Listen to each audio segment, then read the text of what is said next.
Hi friends, कैसे हैं आप लोग। SM2 लोकगीत वीडियो चैनल पे आप सबको बहुत बहुत स्वागत है। जी हाँ दोस्तों, अगर चैनल पे नए हैं तो चैनल को प्लीज लाइक शेयर सब्सक्राइब जरूर कीजिएगा। टप टप चुए राजाऊ पसीना कमरिया से, टप टप चुए राजाऊ पसीना कमरिया से, ले लो एसी हवा दी गरमिया में, ले लो एसी हवा दी गरमिया में। केतनो डोलाई राजा रतिया में बेनावा, केतनो डोलाई राजा रतिया में बेनावा।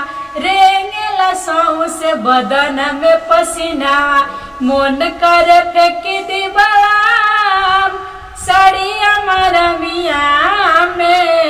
ले लो एसी हवा दी गरमिया में, ले लो एसी हवा दी गरमिया में। टप टप चुए राजाऊ पसीना कमरिया से, ले लो